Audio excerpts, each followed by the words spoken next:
Joining us for this week's entertainment panel is the lovely Abby St. John in her new office even. Thank you so much for joining us today. Thanks, Shelby. Of course, no problem. So starting off, we will be talking about some more kind of disappointing news, I guess, with more of the Marvel movies right now. There was an announcement that they are pushing back the dates of most movies, you know, starting off with Doctor Strange, the Multiverse of Madness. It will be released in May instead of March, and I know there's going to be a lot of disappointed fans right now, but what do you think? What other kind of movies are going to be pushed back? Yeah, so basically every movie that Marvel is scheduled to release after Spider-Man, so like you said, starting with Doctor Strange too, they're all being delayed. And some of the reasons for that being is COVID surges are happening, and that could lead to shooting delays, especially since Black Panther is still shooting right now. So that could run into each other's release dates. So Disney just decided to push them all back before that happens. And I think that's a smart idea because, COVID is still increasing. And like it said, there are surges. So Disney, I guess, was a little worried that, especially Marvel movies, how they're so connected, that they were going to run into each other. So they just decided to push back all the movies starting with Doctor Strange. Like you said, it was supposed to come out in March. It's now coming out May 6th. Thor, Love and Thunder was supposed to come out in May. Now it's coming out in July 8th. Black Panther Wakanda Forever is coming out November 11th instead of in July. The Marvels was supposed to come out in November, but now it's coming out February 17th of 2023. Ant-Man Quantumanium is coming out July 28th, 2023.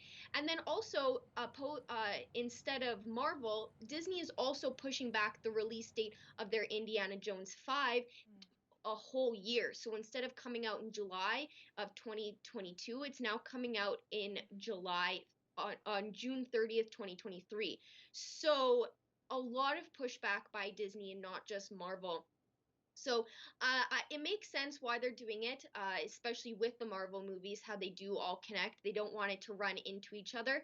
So it does make sense. It is very disappointing, however, because there have already been so many pushbacks with Marvel. But the TV series that they have been putting on Disney Plus are still scheduled for their original release dates. So we'll still have that to look forward to.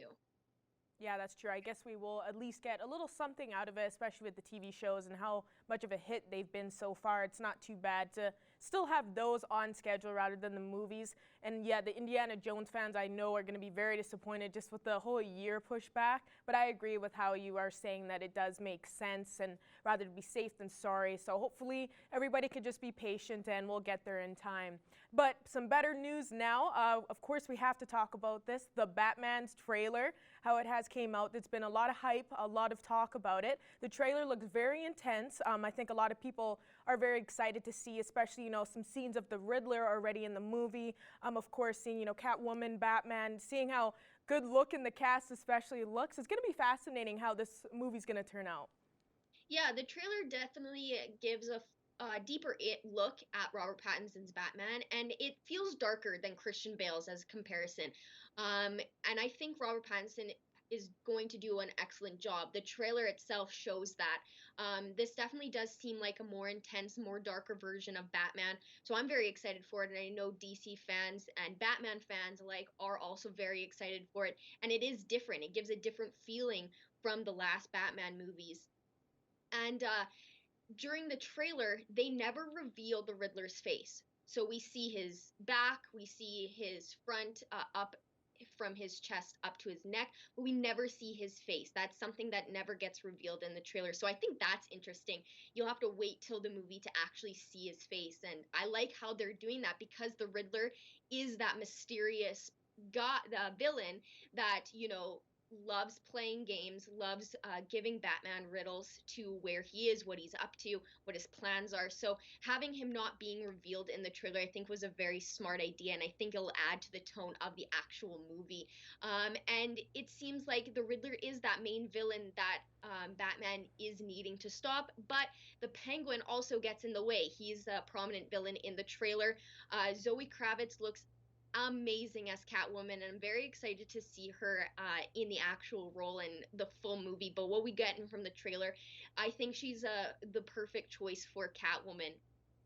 And the trailer does open up with what seems to be the Riddler getting arrested, because it pans to a cup of coffee and the foam is in the form of a question mark. So I think that's a great way to start off the trailer, because we get to see that the Riddler is the main villain in this film, and it's kind of messing with Bruce Wayne's head, Batman's head. So he's definitely going to be after him. And then of course the Penguin is the most prominent villain in the trailer, so we're going to see a lot of him as well. I'm very excited to see it.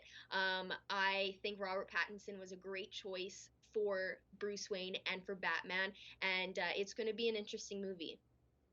Yeah, I'm excited to see it as well, especially with what you're saying, how well Zoe Kravitz looked. She looked amazing. She's definitely going to give past Catwoman actresses a run for their money on who the best one is, and Robert Pattinson definitely is such a great choice for the Batman. I love how dark it looks.